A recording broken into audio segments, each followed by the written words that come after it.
राधे कृष्ण अष्टचत्वारिंश दशकम यमलार्जुन उद्धार। उसके बाद अतिशय संतुष्ट हुए देवगण हर्षपूर्वक आपका दामोदर नाम से स्तवन करके अपने अपने स्थान को चले गए। इधर सुखपूर्वक ओखली में बंधे हुए कोमल उदर वाले आपने समीप में ही स्थित दो अर्जुन वृक्षों को देखा।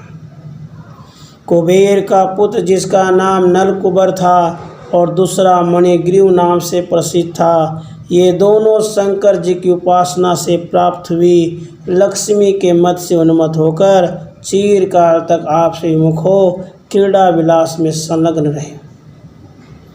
एक बार वे दोनों मदोन्मत्त होकर गंगा जी में विहार कर रहे थे। उस समय उनके शरीर पर वस्त्र नहीं थे और वे सुरापान करके गाती हुई बहुत सी युवतियों से घिरे हुए थे। इसी अवस्था में उनको एकमात्र आपके ही चरणों में दत्तचित रहने वाले नारद मुनि ने देख लिया। नारद जी को देखकर युवतियों ने साप भय से डरकर तुरंत ही अपना अपना वस्त्र धारण कर लिया, परंतु इन दोनों का चित्त मद से अंधा हो गया था। अतः मुनि के सामने देखकर भी इन्होंने अपने कपड़े नहीं पहने।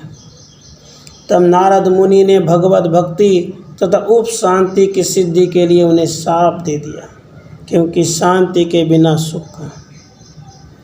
तुम दोनों चिरकाल के लिए अर्जुन वृक्ष का रूप धारण करो, तत्पश्चात श्री कृष्ण का दर्शन करके मुक्त हो पुनः अपने स्थान को प्राप्त करोगे।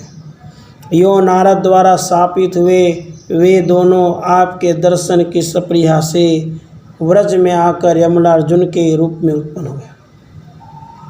ऐसे यमलार्जुन वृक्षों के निकट आप उत्साहपूर्वक धीरे धीरे ओखली को खींचते हुए जा पहुँचे। ओखली तिरछी होकर दोनों वृक्षों के मध्य में जा फंसी। तब उसे वेग पूर्वक खींचने से आपने बहुत दिनों के पुराने उन दोनों वृक्षों को जड़ सहित उखाड़कर धराशायी कर दिया। हे गोविंद, जब आपने उन दोनों वृक्षों को उखाड़ दिया तब उन वृक्षों के मध्य भाग से दो महान कांतिमान यक्ष प्रकट हुए। वे उसी क्षण स्तुतियों द्वारा आपका स्तवन करने लगे। हे भगवान, इससे आपने निश्चित कर दिया कि जगत में ब्रह्मा शिव आदि अन्य देवों के भक्त भी अधिकार क्रम से आपके भजन अधिकारी होते हैं, क्योंकि ये दोनों नरकुबेर और मणिग्रीव रुद्र के सेवक थे। ये नारद मुनि की कृपा से आपके चरण शरण में आए और उत्तम भक्ति का वरदान प्राप्त करके पुनः अपने स्थान को चले गए। हे श्री कृष्ण, उसके बाद उन वृक्षों के उखड़ने से उत्पन्न हुए भयंकर शब्द के सुनने से संभ्रांत वे झुंड के झुंड गोप वहां आ पहुँचे। तब आपको बांधने के कारण जो विशेष रूप से लजाई हुई थी, उन आपकी माता यशोदा के मुख की ओर देखते हुए नंद बाबा ने मुक्तिदाता आपको बंधन से मुक्त कर दिया। तब नंद आदि गोप, अहो कैसा आश्चर्य है! इस समय यह बालक दोनों वृक्षों के बीच में पड़ गया था, परंतु इसे कोई चोट नहीं लगी। यह श्री हरि की ही कृपा है। यूँ कहते हुए आपको घर ले गए।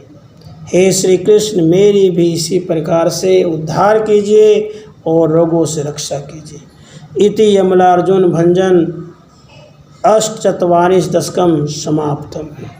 राधे कृष्ण।